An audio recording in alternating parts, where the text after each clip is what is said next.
Hi, welcome back. So in this lesson, we're going to be continuing on with your keyboard practice. So we'll go back to where we were and tap on your notes or notepad icon. And you may well have the first note that you created. So you can see mine says Samantha Haggart there. That's the note I was creating in the last video. So you may have something there. If you haven't and it's not saved, that's not a problem. Just click the plus button or new note to start again. But I'm just going to tap on my name right there and open up the note that I've created. So we want to start typing a little bit more here, and you can see where it says note just underneath, just there. This is a separate area just underneath where it says note, and that's where it wants us to start typing the rest of our note. So to bring the keyboard up, you always have to tap where you want to type. It's really important that you remember that, because as you can see, we've got no keyboard on the screen now. So I'm just going to tap the word note and the keyboard will come up. There it is. If it doesn't come up the first time, don't worry. Just give it another tap and it will come up. So we've got the keyboard there on the screen. It does cover up half the page, as you can see. You can either have it that way, or if you want to see more of the typing area, you can turn it around portrait like that, and you can see that you can see more of the area that you're typing on. So that's just preference, that's just down to your own choice. But for the purposes of the video, I'll keep it on this way just so that the keys are bigger for you to see. So we can start typing a note again. So I'm going to start off, I'll just start off typing today.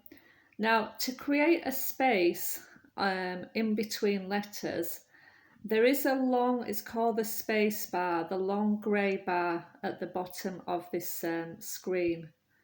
Just see if you can see that.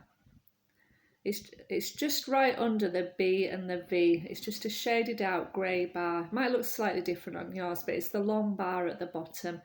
And you just tap that once and create a space. Obviously, if you want more, you can just keep tapping it and your space will increase. If you've done too many, if you hold your finger down and you've done too many, then you can delete the space out and go back to where you were. So you can do that two ways. You can just take your finger and tap it back just after the Y and just tap back to where you were.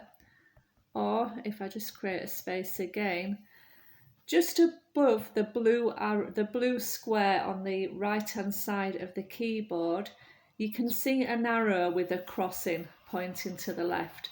So regardless of which keyboard you're on, that arrow will always be there and it should look fairly similar. So if I tap that arrow once, you should be able to see the keyboard, and I'll just keep tapping it, is moving slowly back to where I was. So that's how you can move the cursor back if you've done too many spaces. What you can also do, so let's see.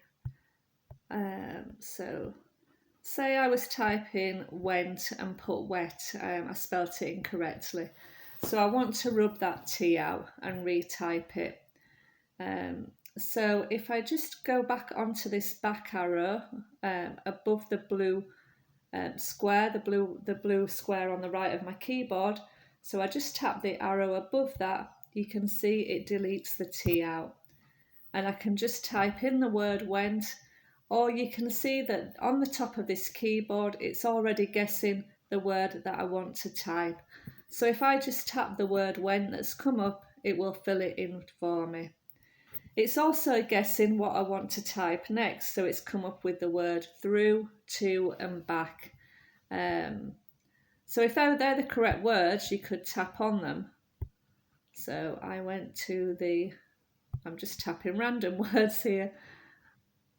And then you can just start typing your own words underneath. But you can see how Google predicts what it is that you type in. So today I went to the next street. So if I start typing street, it may start to come up. Yes, it has there, look. And I went to the, and I start typing shop, for example. So that's something for you to play around with, is to just start typing a few words. Use your space bar, use the back arrow to rub out the words, switch between capitals and lowercase, and also see what it comes up when it's predicting, and just tap the words that it's predicting, just to save you from having to type all these words in. So it's very good on how it predicts. So that's your next lesson on typing practice. You could get a paragraph to type and just copy it. One last thing that I haven't mentioned is just the full stop, which if you look right at the bottom, you've got the space bar, the grey space bar, you've got a smiley face, and the full stop is next to there. So if I just press it a few times, you might be able to see my white circle coming up, and you can see the full stop there. So I'll leave you with that. If you go ahead, go back into notes, do a little bit more typing practice like that, and then we'll do a little bit more on the keyboard in the next lesson.